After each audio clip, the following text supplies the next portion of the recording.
Shadow Talk.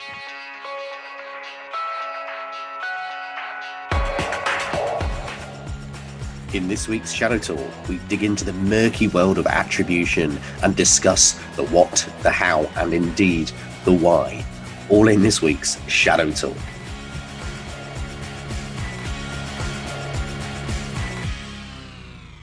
Hello and welcome to another edition of Shadow Talk. Joining me this week, I have Dr. Richard Gold. Hello, Rich. Hi, Mike. How are you doing? Very well. We got Simon Hall as well. Hello, Simon. Hi there, Mike. How you doing? Yeah, very well, thank you. Great to have you both on once again. We've got a fascinating topic lined up for this week. Now, Rich, if you remember back to your first debut on Shadow Talk, we spoke briefly about some bank heists in Latin America, kind of the Banco de Chile. Since then, it's been attributed to the Lazarus Group. And I thought it would be a great opportunity to talk about attribution more widely. I wonder whether we could first outline what are the attributes that people look for when they're doing these types of attribution. Yeah, that's a good topic. I think it's a very, very natural thing for people to be interested in knowing who is behind a particular attack. It's very natural. However, it's quite tangled and thorny and difficult, and we're going to dig into some of that on the show today. So there's a few different techniques that people use, at least when we're talking about the kind of attribution you see in vendor reports and elsewhere. We'll also talk about other types of attribution, where it starts to get really fun. But often people look at things like IP addresses, where they come from, geolocation of the IP addresses, who is information, who is a particular IP address or domain registered to, code snippets, so code sharing, code reuse. Especially that's interesting when there's a bug in the code, so something quite esoteric, and that will show up in different places, which is quite interesting. Other things are compiler artifacts like timestamps, when a piece of code was compiled, that kind of thing. And so are there different levels of attribution? Like, assuming you've got all of these different attributes, does it have to reach a certain threshold? And is part of the problem is that different people have different thresholds? Yeah, I think so. I think that so we've seen examples, for example, when governments in the West, like the British and American governments, have made public attributions about certain types of attacks. There they must have, one would assume, the evidence is not public, but one would assume that they have very high levels of confidence in these attributions to go public. And that's probably using not only technical indicators, but also, for example, maybe human intelligence that's been gathered covertly, all that kind of stuff. So, there really is a big difference between what maybe would satisfy a normal individual working in security to what would satisfy the risk threshold for a government to go public with a certain attribution. A good example of that is the recent sanctions against a bunch of companies that were deemed to be related to Russian intelligence services. We didn't receive a lot of information about the attribution there, but that would fall into it's been decided by law enforcement.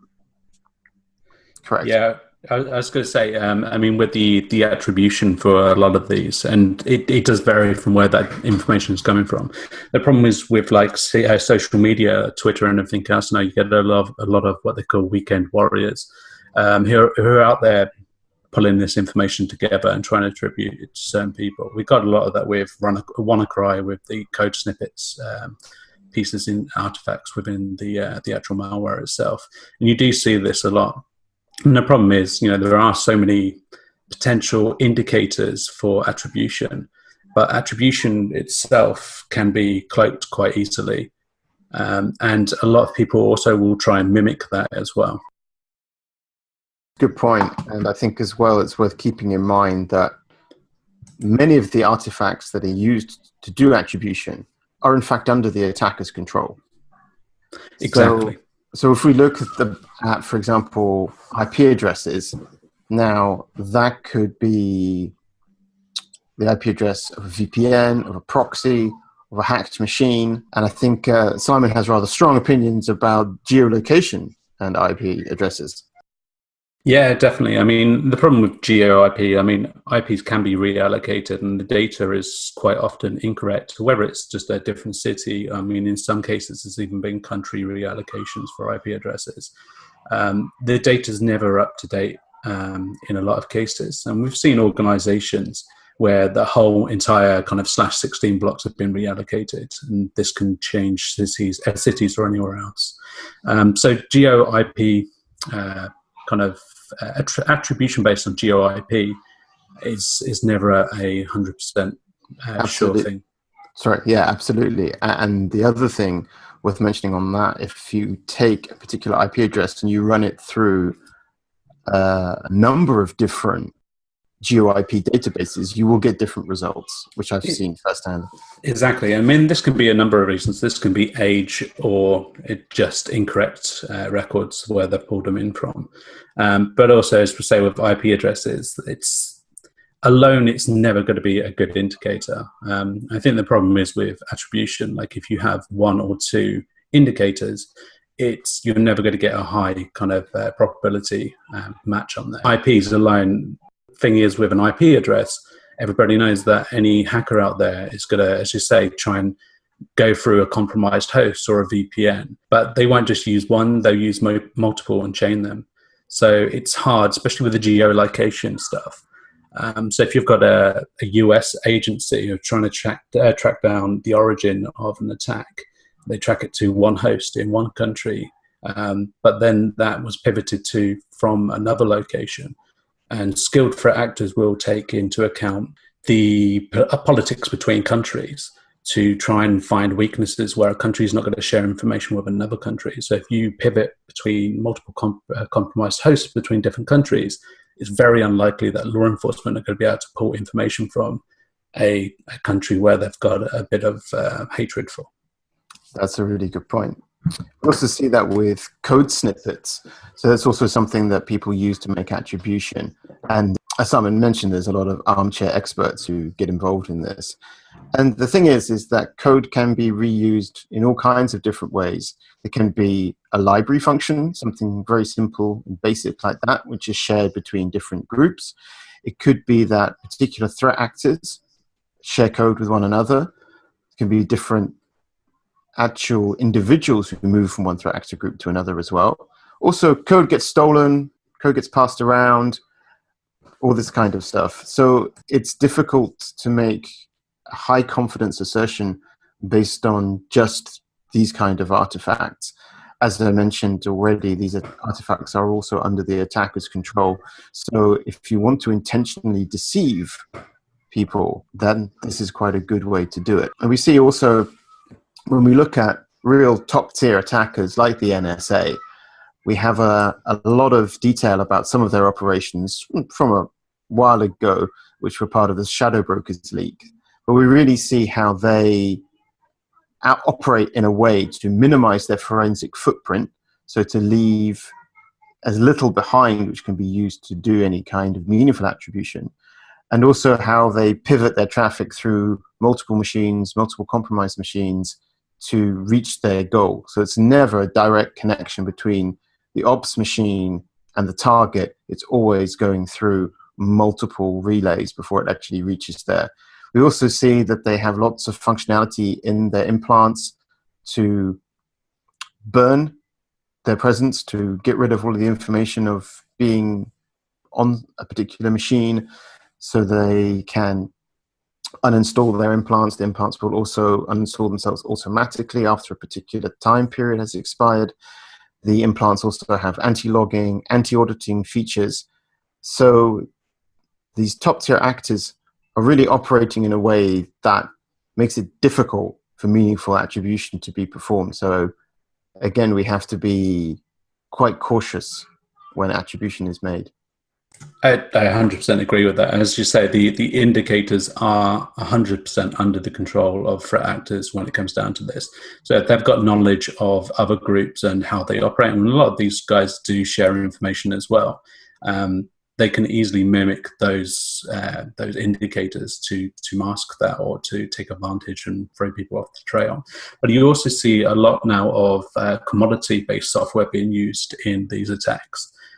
So you're not seeing these code snippets going.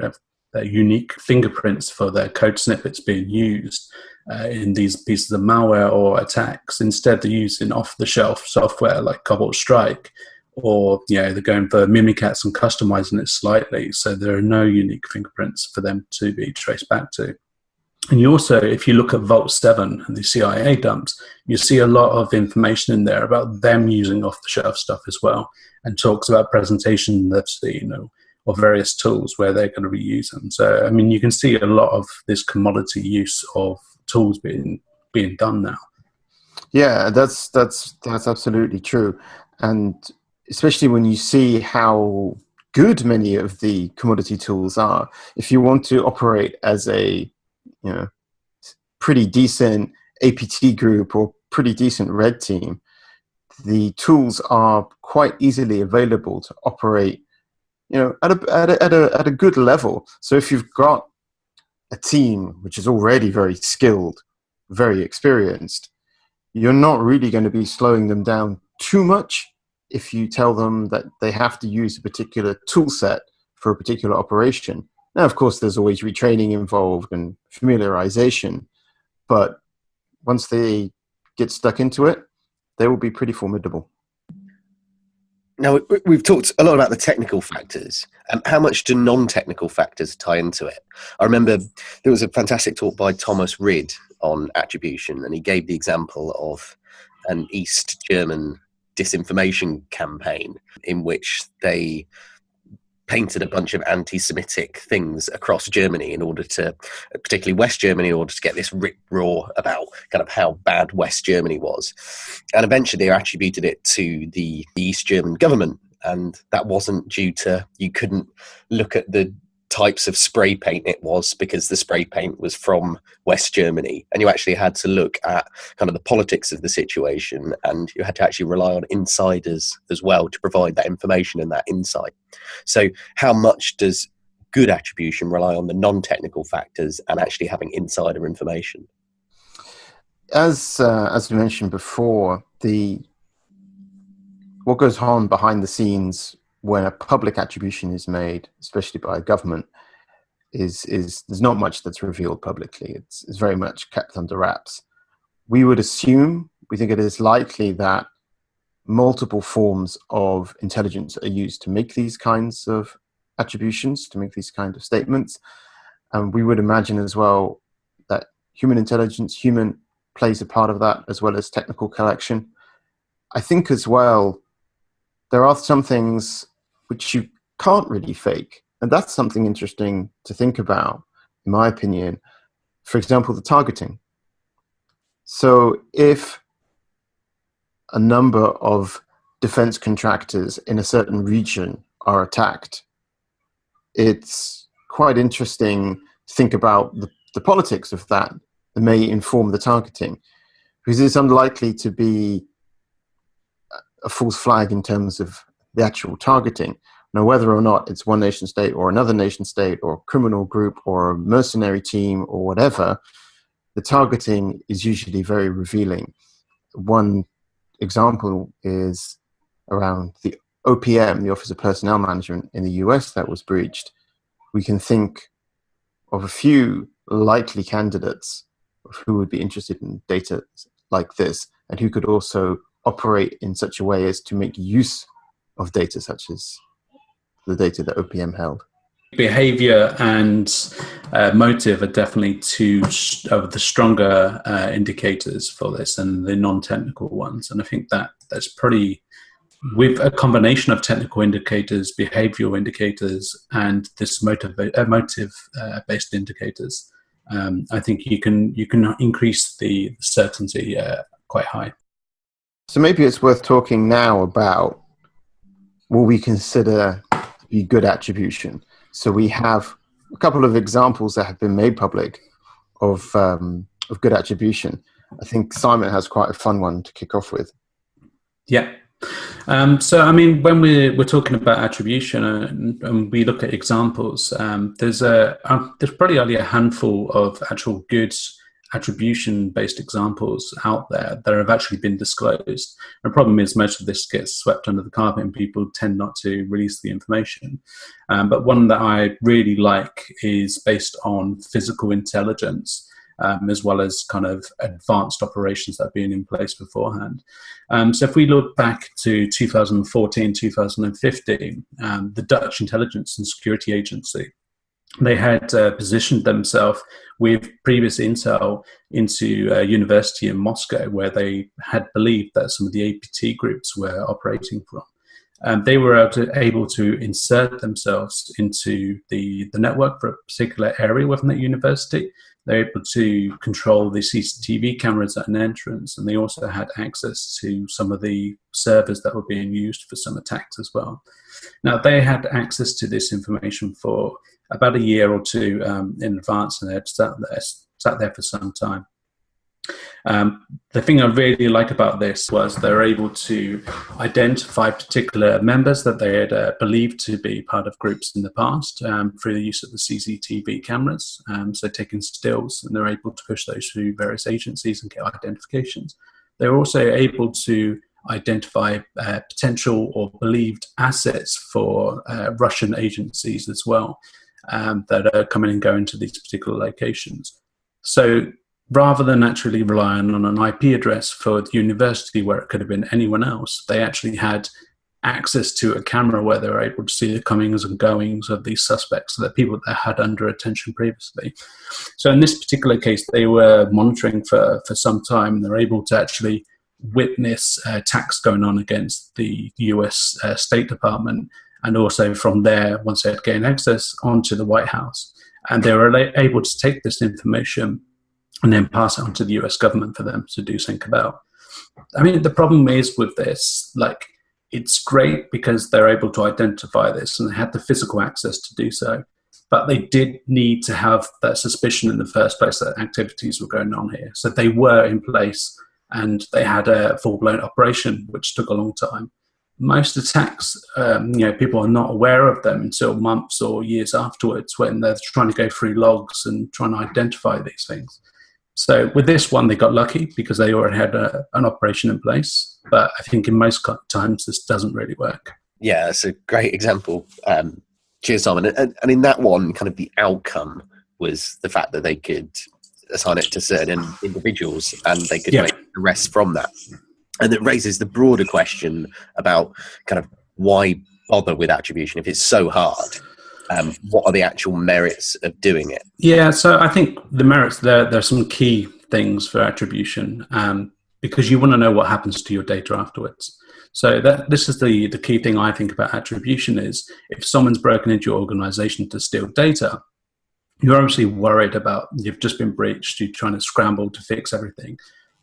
But also you've got the concern of where that data is going to go. OPM, for instance, the main reason for trying to do some attribution there is to identify where that data's gone or where it's going to end up. Like if you don't attribute that to anyone, you really have no idea what's going to happen to that data and you've got no way to try and trace it. So I think that's a key example of a good reason for attribution. So we have another very interesting example of quality attribution from the archives. So as part of the Snowden leaks, there was information released about a NSA op called Arrow Eclipse, which was targeting the infrastructure of a threat actor they tracked as Byzantine Candor. Now, they'd seen traffic from this threat actor, but they were having trouble really locking it down, who was responsible, what was really going on. So according to one of the presentations, they figured out which ISP was being used. They exploited the key routers in the ISP to gain access to the billing and customer records. And then they sat there and they waited to see when certain attacks would be launched. And they would attribute then an IP address that was used in an attack to an ISP user account at the particular date and time that the attack had taken place. So then this would then give them the ability to attribute an attack to a user account And then because they had access to the customer and billing records, they were then able to say, well, the billing address associated with this account, in this case, was associated with 3PLA, the Chinese military. So that is an amazing example of what is required for a real attribution to be made.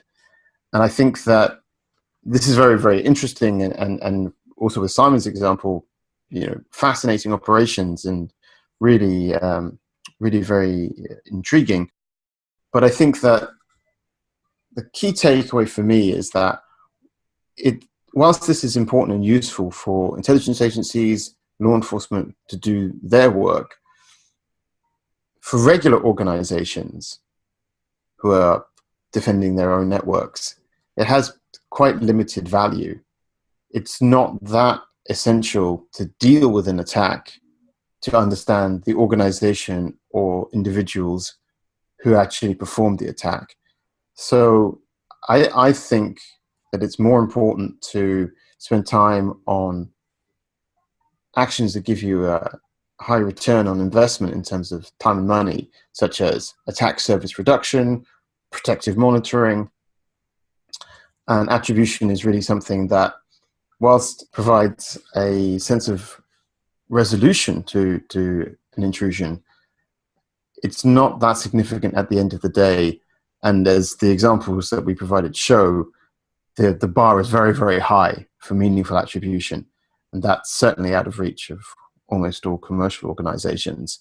But there are the standard steps we can take to protect our organizations. And maybe attribution is something which we don't need to worry about too much. Cool. So I think the main thing for me is just to remember it's not like the movies where you've got a holographic screen and you've got a path you can follow straight back to the origin point for the attacker. A lot of politics to go into this for law enforcement officers to try and access that data from various nations. It's really difficult to try and acquire this information, especially months or years after the fact. Okay, thanks guys. I think that is all we have time for this week, but I know attribution is going to be something that we'll come back to time and time again, so lots of points worth bearing in mind. So thank you both for your time and have a great week ahead. Thank you very much for having us. Thanks a lot. Thank you for listening to this week's edition of Shadow Talk. For further research from Digital Shadows research team, visit resources.digitalshadows.com.